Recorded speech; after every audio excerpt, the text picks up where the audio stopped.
There's lamps wool under my naked feet. The wool is soft and warm, gives off some kind of heat. A salamander scurries into flame to be destroyed.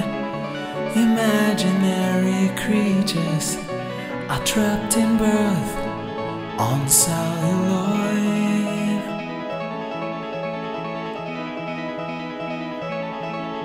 The fleas cling to the golden fleece, hoping they'll find peace. Each thought and gesture are caught in celluloid.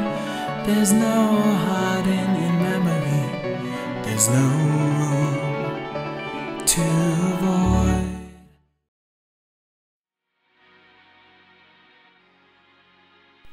Peter Gabriel, Mike Rutherford, Tony Banks et Anthony Phillips sont les fondateurs en 1967 d'une formation qui va devenir le plus grand groupe progressif de la planète.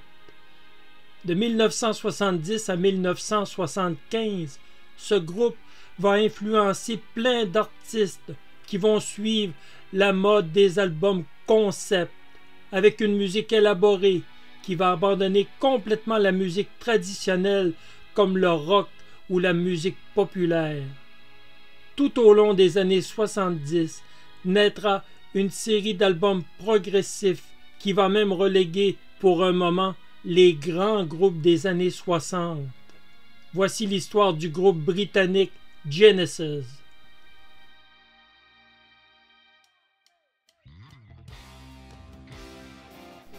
En 1967, Chris Stewart devient percussionniste avec Gabriel, Rutherford, Banks et Phillips. Les garçons enregistrent une démo qui plaît au producteur Jonathan King. Ils s'intéressent immédiatement au groupe et on se met d'accord sur un nom. Le nom Genesis est alors choisi.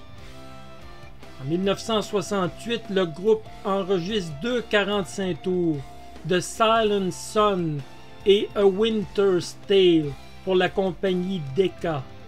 Chris Stewart ne trouve pas sa place dans le groupe et décide de le quitter. Il est remplacé par John Silver. C'est le premier de nombreux changements qui s'effectueront dans la longue carrière du groupe.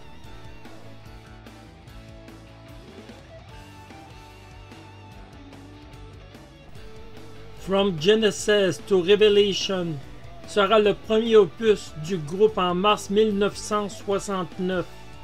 L'influence du producteur King va gober les idées du groupe qui ne se révèle pas vraiment sous son vrai jour. King prend même des décisions discutables en se mêlant des arrangements et en se permettant même d'ajouter des violons contre la volonté des membres du groupe. Le disque sera un échec.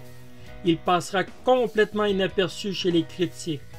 Une mauvaise mise en marché du disque n'aidera pas.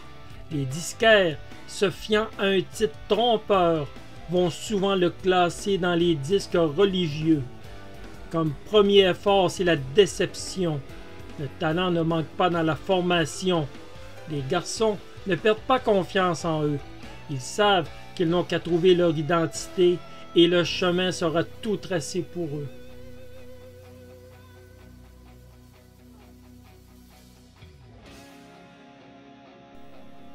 Après l'enregistrement d'un troisième 45 tours, Where the Sour Turns to Sweet, le groupe convient que la première chose à faire est de se séparer de Jonathan King, qui a défiguré la musique du groupe lors du premier album.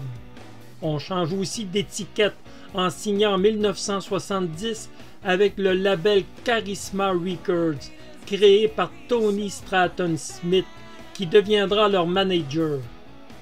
Le groupe aura tout le loisir d'aller au bout de leur ambition, avec des producteurs à l'écoute de leurs besoins. Ce sera le début d'une grande période très féconde, où des chefs-d'œuvre vont être créés les uns après les autres.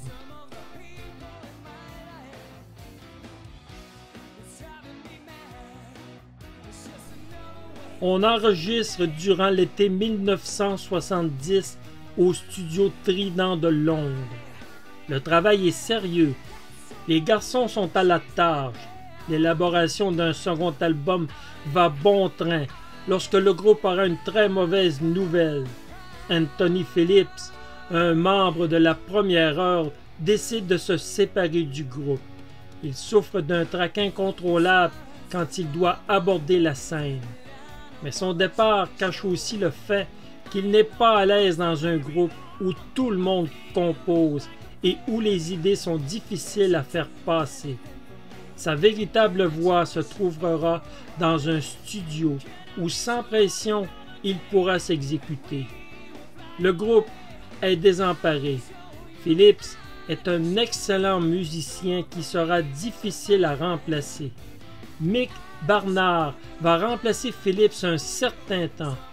Puis, le batteur John Mayhew est congédié par le groupe car il ne correspond pas à l'impulsion que le groupe veut donner à sa musique. Genesis est en pleine restructuration. La musique est forte. Les garçons ne veulent pas répéter les erreurs du premier disque. Les membres doivent être sur la même longueur d'onde et ressentir les mêmes vibrations. Il faut trouver les bonnes personnes qui vont venir compléter ce groupe avec les 3 membres fondateurs restants qui sont Peter Gabriel, Tony Banks et Mike Rutherford.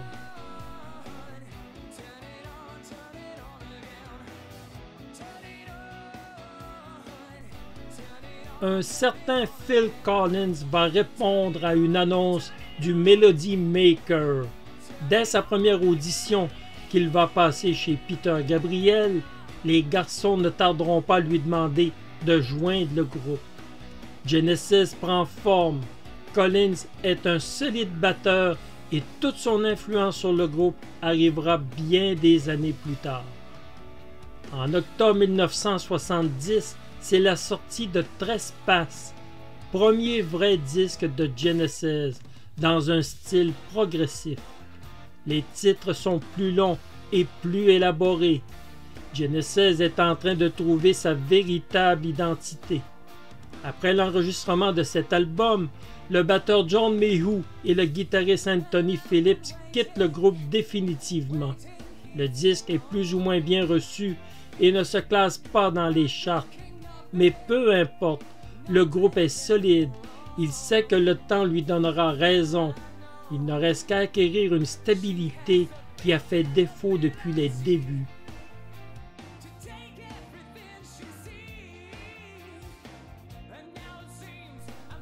Phil Collins est un ajout de taille, mais il manque un vrai guitariste pouvant assurer les grandes parties solo des grands morceaux à venir.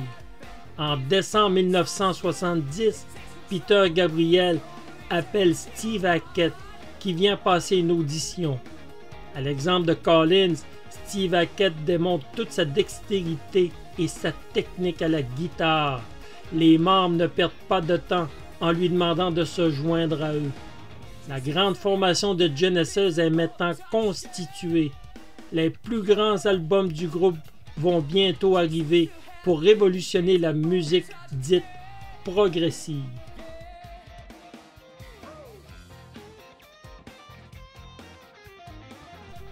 En novembre 1971, Genesis frappe le grand coup. C'est l'album Nursery Crime, avec les titres de Musical Box et de Fountain of Salmacis. À l'exemple de Trespass, le succès est lent à venir. Malgré un succès d'estime, il se passera plus de 3 ans avant qu'il n'atteigne une modeste 39e position dans les charts britanniques. Genesis est très estimé par certains, mais demeure encore un secret bien gardé, malgré un disque de grande qualité. Le succès ne pouvait fuir bien longtemps un groupe avec autant de talent que Genesis. Foxtrot, leur 4e album en octobre 1972, sera un numéro gagnant. Au Royaume-Uni, il se classe à la 12e place. En France, l'album est disque d'or, 100 000 exemplaires vendus. Par contre, le difficile marché des États-Unis est complètement fermé, où le groupe n'entre même pas dans les charts en Amérique.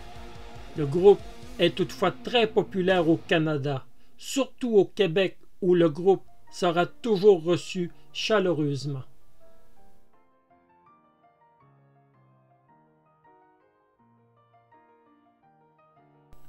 Foxtrot est aujourd'hui considéré comme le premier chef-d'œuvre de Genesis. Il renferme le fameux morceau de 23 minutes Super Ready, qui sera l'un de leurs titres phares tout au long de leur carrière. À leur 4e album, Genesis est maintenant un groupe mature qui a tout le potentiel pour atteindre les grands sommets. Peter Gabriel contribue à la renommée du groupe avec une mise en scène théâtrale lors des spectacles, avec des costumes plus originaux les uns que les autres. Cette formule fera le bonheur des autres musiciens pour un temps. Mais un jour, les problèmes arriveront.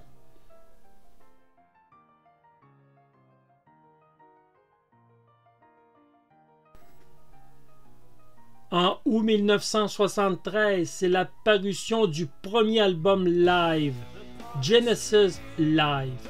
Un album que les membres ne voulaient pas sortir, mais la maison Charisma en décidera autrement.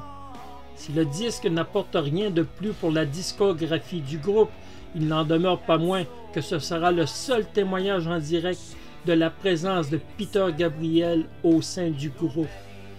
Si le groupe a publié un excellent disque avec Foxtrot et le chef-d'œuvre Super Ready, les gens n'avaient encore rien vu.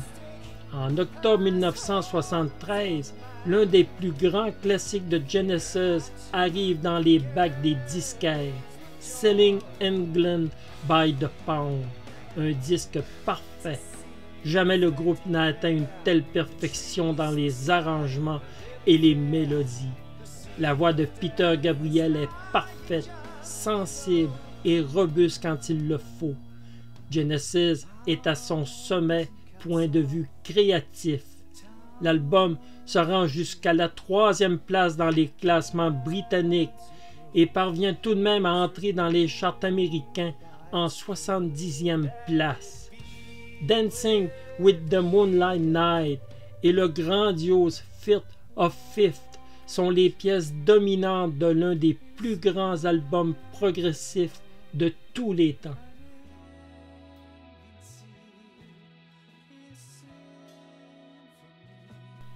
Quand on crée un album comme le dernier, les attentes peuvent devenir énormes et à juste raison, on attend impatiemment le prochain disque de Genesis. En novembre 1974, plus d'1 an après l'énorme succès du dernier album, Genesis publie l'œuvre de leur vie, un album double, The Lamb Lies Down on Broadway. Tous les textes sont de Peter Gabriel, alors que les 4 autres musiciens se chargeront de la musique. Tous les qualificatifs sont insuffisants quand il est question de ce disque. Si on pensait que l'album précédent était un sommet, Genesis renouvelle l'expérience, mais cette fois-ci en double. Les chansons sont rattachées les unes aux autres pour créer une uniformité parfaite. L'orchestration variée et savante avec les textes de Gabriel vont faire en sorte que ce disque va être le plus grand album de la carrière de Genesis, toute période confondue. Rien n'a été négligé, une prise de son parfaite, une pochette soignée.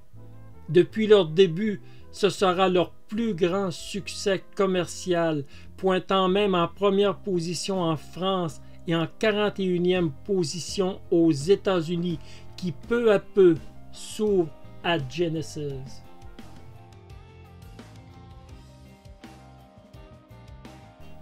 Si le groupe a atteint son apogée artistique, un malaise s'est installé dans le groupe. Peter Gabriel annonce durant la tournée de l'album qu'il a pris la décision de quitter le groupe à la fin de la tournée. Son départ s'explique de diverses façons. L'attitude de Gabriel, avec son originalité et ses différents costumes, avait peu à peu indisposé les autres membres du groupe. La perception du public était que Genesis était le groupe de Peter Gabriel, alors qu'aux yeux des autres, ce n'était absolument pas le cas. Pour le dernier disque, Gabriel avait écrit les paroles, mais la musique relevait complètement des 4 autres membres. On avait la désagréable sensation que les extravagances de Gabriel sur scène laissaient la musique du groupe en arrière-plan. Plus le temps passait et Peter Gabriel se sentait quant à lui de moins en moins à sa place. Il se sentait à l'étroit et ne voyait aucune autre solution que d'annoncer par une longue lettre son départ du groupe. Pour un temps, le groupe fera passer des auditions à divers chanteurs, sans vraiment parvenir à trouver quelqu'un qui pouvait correspondre à leur musique. Ils se rendirent compte que le chanteur était déjà parmi eux. C'est ainsi que la décision fut prise de confier les parties vocales à Phil Collins, qui deviendra la voix du groupe pour une nouvelle étape dans la carrière de Genesis.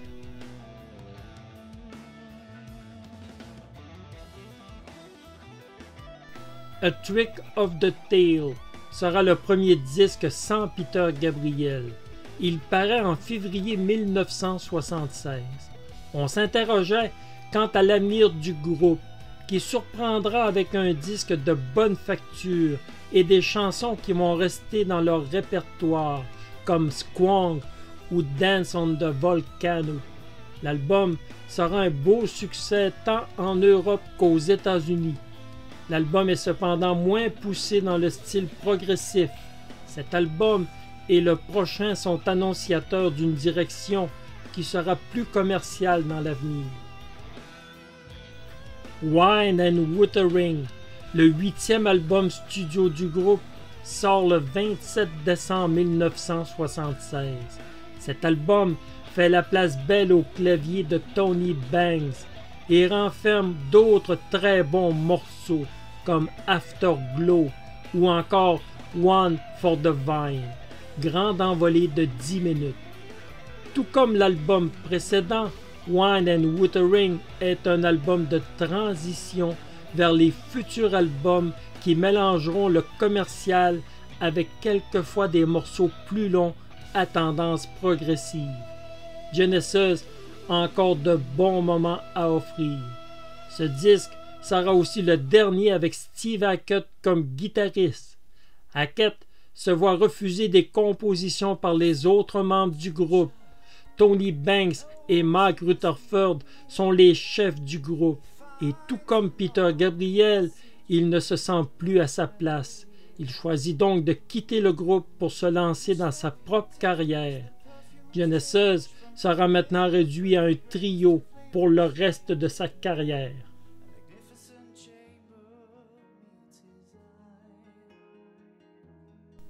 En octobre 1977, nous arrive l'album live Seconds Out, enregistré au Pavillon de Paris et au Palais des Sports de Paris.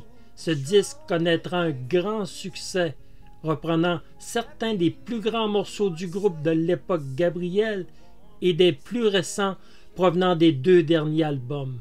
Succès critique et commercial, l'album atteint la 4e place dans les charts au Royaume-Uni. Phil Collins se débrouille très bien dans les chansons chantées précédemment par Peter Gabriel. Il les chante à sa manière, sans vouloir imiter. Le résultat sera parfait. Genesis existe maintenant sans Peter Gabriel.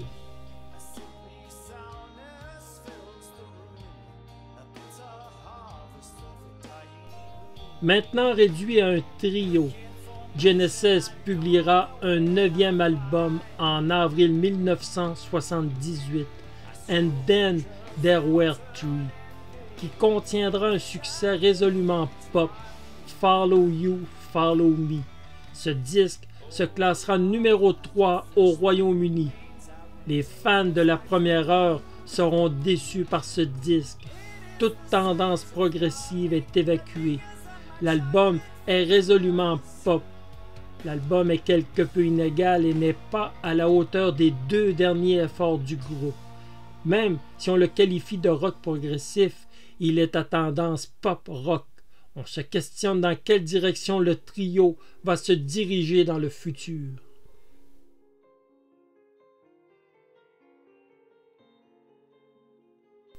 En mars 1980, après avoir travaillé chacun de leur côté sur des projets solo, Genesis revient avec l'album Duke. 2 gros succès avec Turn It On Again et Misunderstanding vont aider l'album à se hisser au sommet des palmarès pour la première fois de leur carrière. Il sera même numéro 11 aux États-Unis. La tendance commerciale se poursuit. Les morceaux sont plus courts, donc plus accessibles pour les stations radio.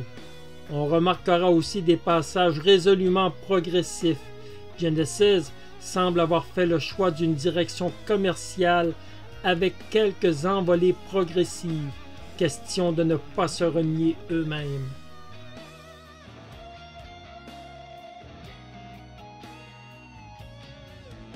En septembre 1981, c'est maintenant l'album Abacab, dans lequel le groupe explore de nouvelles voies musicales. Le morceau titre Abacab fait un usage immodéré des sons synthétiques nouveaux, principalement sur les claviers et les percussions. Ce disque est dans l'air du temps, à une époque où les synthétiseurs étaient utilisés abondamment. No Reply at All est le succès du disque.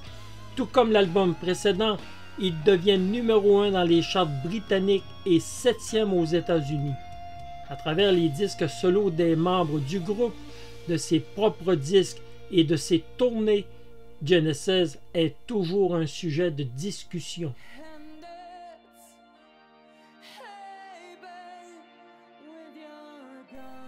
En octobre 1983, sortira l'album Genesis. C'est le 12e album du groupe et encore une fois, c'est un grand succès international. Des succès comme Mama ainsi que That's All ou Illegal Alien vont assurer des ventes exceptionnelles à l'album. Les admirateurs de la première heure auront le bonheur de retrouver un morceau long, Home by the Sea, qui renoue avec la première période du groupe. Les carrières solo des membres du groupe occupent beaucoup de leur temps. Les années 80 sont un tourbillon pour Genesis. Ce n'est que 3 ans plus tard, en 1986, que va apparaître Invisible Touch, le 13e opus du groupe. Invisible Touch atteint le sommet au Royaume-Uni et la 3e position aux États-Unis.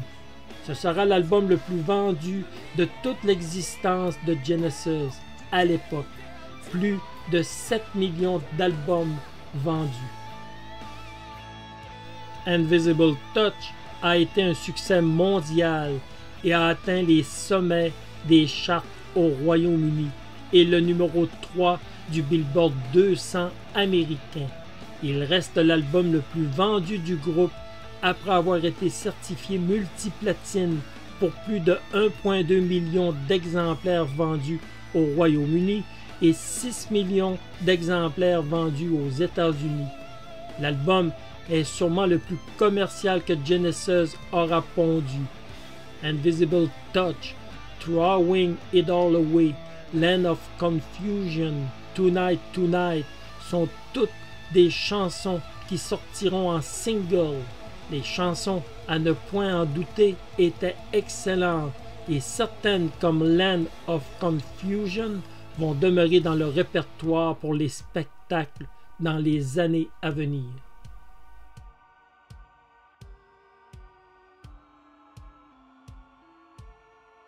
We Can Dance est le 14e album studio de Genesis.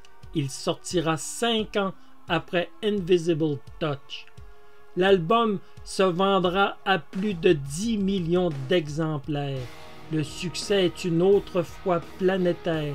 Cet album est peut-être le plus solide que la formation en trio aura fait paraître. Un disque excellent de bout en bout. Les singles de cet album sont No Son of Mine, I Can Dance, Hold On My Heart, Jesus He Knows Me. Ce disque a une durée exceptionnelle de 71 minutes. Après 5 années sans sortir d'album, les membres du groupe avaient beaucoup de matériel en réserve. Driving the Last Spike et Fading Lights proposent un joli retour vers l'époque progressive des débuts. Ce disque sera le dernier album studio avec Phil Collins qui tirera sa révérence après la tournée de cet album. Après avoir établi des records de vente avec Invisible Touch, We Can Dance va surpasser toutes les attentes du groupe avec l'album le plus vendu de leur carrière.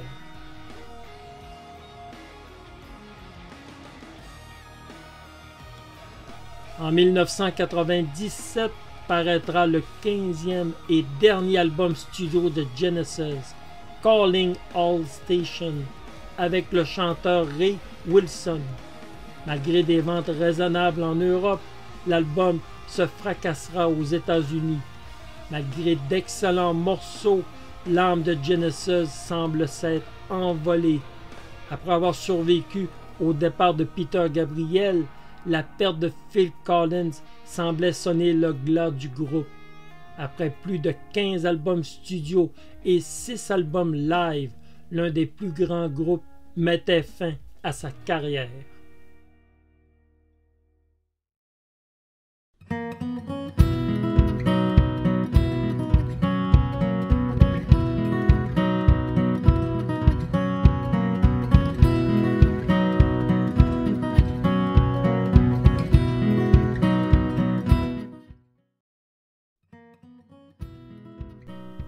On ne peut parler de Genesis sans parler des nombreux disques solos qui font partie intégrante de l'univers de ce grand groupe. Peter Gabriel quitta le groupe en 1975. Il débuta une riche carrière solo où paraîtra d'excellents titres. Il sera particulièrement actif entre 1977 et 1992. Les 4 premiers albums de Gabriel n'auront aucun titre. En 1977 paraîtra son premier disque qui contiendra la fameuse chanson Salisbury Hill ou encore Here Come the Flood. Ce disque sera nommé par les critiques et les fans car il fait partie des 1001 albums qu'il faut avoir écoutés dans sa vie. Gabriel est actif. Dès 1978, c'est un deuxième album, communément appelé Scratch. Aucun single n'entrera dans les charts. Ce disque est tout aussi excellent que le premier. Il sera 10e dans les charts britanniques. Le troisième disque de Peter Gabriel nous arrivera en 1980 et ce sera un succès dans les ventes. Le disque est appuyé par les succès Games Without Frontier et I Don't Remember. Il sera numéro 1 en Angleterre et en France.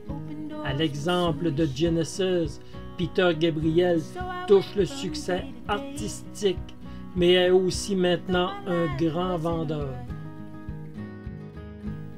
Un 4e disque sans titre va paraître en 1982. Il aura le titre de Security. Chuck the Monkey sera le single de l'album.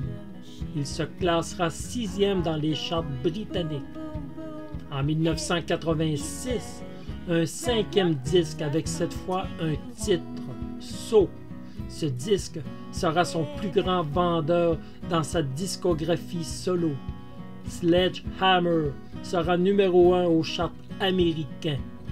On y retrouve aussi Don't Give Up avec Kate Bush. Une autre fois, cet album est cité dans les 1001 disques qu'il faut avoir écoutés dans sa vie. Par la suite, Peter Gabriel ralentira quelque peu sa production. En 1992, c'est un 6e album, Us. Les singles de l'album sont Digging in the Dirt, Steam, Blood of Eden et Kiss That Frog. Il faudra attendre 10 ans, soit 2002, pour un 7e disque de Peter Gabriel. C'est maintenant Up, album concept, traitant principalement de la naissance et surtout de la mort. Gabriel avouera que la gestation de cet album fut très difficile. Il prendra des années pour terminer certaines chansons, en jettera plusieurs pour en composer de nouvelles. Quoi qu'il en soit, Up demeure un excellent disque, un ouvrage abouti. On ne peut parler de la discographie de Peter Gabriel sans mentionner les bandes originales qu'il a composées pour le cinéma. En 1985, c'est Birthday, des compositions originales avec quelques éléments de ses chansons antérieures. Puis, en 1992, c'est la bande-son de Passion, un disque très fort, considéré comme un enregistrement important dans le développement de la world music. L'album a reçu un Grammy Award en 1990. Il a été remasterisé en 2002. Le 1er décembre 2023, Peter Gabriel publie son 10e album de studio, un disque que plus personne n'espérait, l'album I.O. Durant toute l'année 2023, Gabriel a publié une chanson par mois. Après une gestation qui a duré des années, alors que Gabriel annonçait sans cesse la parution d'un prochain album, c'est maintenant chose faite au grand plaisir de la famille Genesis. Signalons aussi 4 albums live et plusieurs albums de collaboration dans la discographie de Peter Gabriel.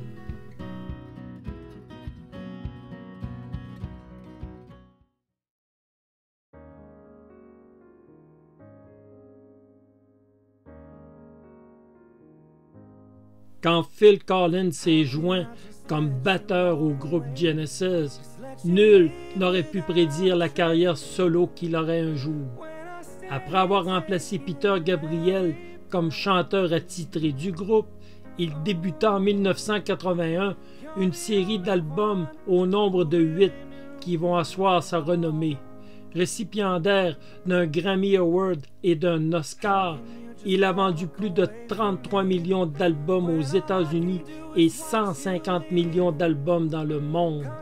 Phil Collins a plusieurs succès dans les charts britanniques et américains. Phil Collins débutera sa carrière solo en 1981 avec l'album Face Value, avec le succès In the Air Tonight. Par la suite, en 1982, suivra l'album Hello, I Must Be Going, avec la reprise des Supremes, You Can Hurry Love, qui sera un single important. Mais ce n'est pas tout. 7 chansons seront des singles de ce disque beaucoup plus abouti que son premier effort. Le disque recevra les éloges des critiques. No Jacket Required, en 1985, sera un succès phénoménal pour Phil Collins avec 25 millions d'exemplaires vendus. Sussudia et One More Night atteignent facilement les sommets des charts américains. Take Me Home et Don't Lose My Number sont aussi de gros succès. L'album reçoit le Grammy Award de l'album de l'année en 1986. Collins termine la décennie des années 80 avec l'album But Seriously. Il s'est vendu à plus de 20 millions d'exemplaires, la seconde meilleure vente après No Jacket Required, sorti 4 ans plus tôt. Another Day in Paradise ou encore I Wish It Would Rain Down seront des succès incontournables. La décennie des années 80 pour Phil Collins fut la décennie de tous les succès. 4 albums réussis. Il est l'un des artistes solo les plus vendeurs de la décennie, en plus de son travail avec Genesis. Phil Collins est une valeur sûre. Both Sides, en 1993, sera un disque très réussi, mais qui ne rencontrera pas le succès de ses 4 premiers disques. Can't Turn Back the Years, We Wait and We Wonder sont les singles de l'album. Dance Into the Light, son 6e album, arrivera en 1996. 6 singles furent tirés de l'album. Dance Into the Light, It's in Your Eyes et bien d'autres. Même si les ventes sont à la hauteur, la grande époque des ventes records pour Phil Collins est maintenant chose du passé. Quoi qu'il en soit, l'excellence est encore de la partie dans un disque de Phil Collins. Testify, sorti en 2002, c'est son 7e effort solo. Les critiques furent très dures pour ce disque, qui se débrouillera moyennement pour les ventes. Il sera quand même à la 15e position au Royaume-Uni.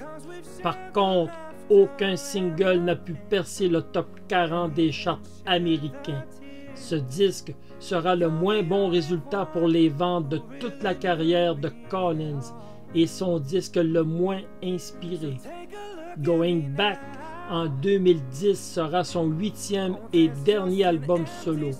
Aucune composition originale ne figure sur ce disque. On n'y retrouve que des reprises où Collins rend hommage à des artistes qui l'ont influencé durant sa carrière. Collins donnera 7 concerts pour accompagner ce dernier effort solo.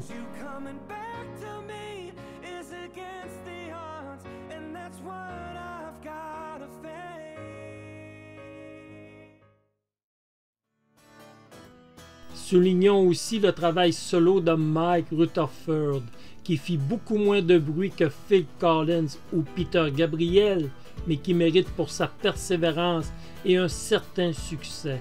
Il aura enregistré 2 albums en solo, Small Creeps Day en 1980 et Acting Very Strange en 1982. Avec son groupe surnommé Mike and the Mechanics, il publiera pas moins de 9 albums. Quant à Steve Hackett, bien que son passage avec Genesis fut court, il fait quand même partie du fameux supergroupe des 5, alors que les plus grands disques de Genesis furent réalisés. Après son départ de Genesis, Hackett a publié près d'une 30aine d'albums et un grand nombre d'albums live. Hackett, en plus de compositions originales, a toujours fait la part belle au répertoire de Genesis. Tony Banks, quant à lui, publiera des disques de façon beaucoup plus confidentielle. Ses meilleurs efforts sont réservés pour Genesis. Il faut quand même signaler près d'une dizaine d'albums en studio, mêlant morceaux originaux et bandes-son originales pour les films. Le monde de Genesis s'étend de 1968 jusqu'à nos jours. Que ce soit le groupe lui-même ou les membres en solo, le groupe laisse une œuvre grandiose où il y en a pour tous les goûts. La musique progressive, la musique populaire, la musique rock, les bandes-son pour les films, des lives mémorables. Genesis est l'un des plus grands groupes de musique contemporaine. Sa musique a traversé les époques et continue d'enchanter les générations.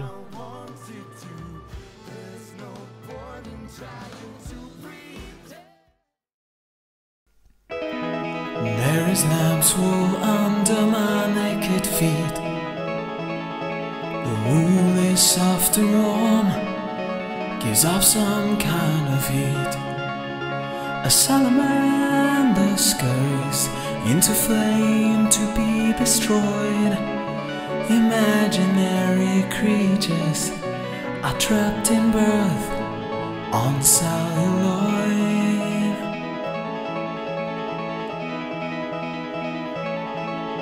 The the fleas cling to the golden fleece, hoping they'll find peace.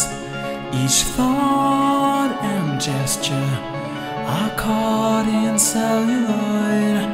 There's no hiding in memory, there's no room to avoid. The crawlers cover the floor in the red ochre corridor. Form a second side of people, they've more lifeblood than before. They're moving in time to a heavy wooden door, where the needle's eye is winking, closing on the paw. The carpet crawlers heed their callers. We've gotta get in to get out. We've gotta get in to get out. We've gotta get in to get out. There's only one direction in the faces that I see, and it's upward to the ceiling, where the chamber's said to be. Like the forest fight for sunlight, takes root in every tree. They are pulled up by the magnet, believing they're free. The carpet crawlers heed their callers. We've gotta get in to get out. We've gotta get in to get out. We've gotta get in to get out. My man and Superman are held in kryptonite, and the wise and foolish virgins giggle with their bodies glowing bright. Through the door, a harvest feast is lit by candlelight. In the bottom of the staircase, the spirals out of sight. The carpet crawlers heed their callers. We've gotta get in to get out. We've gotta get in to get out.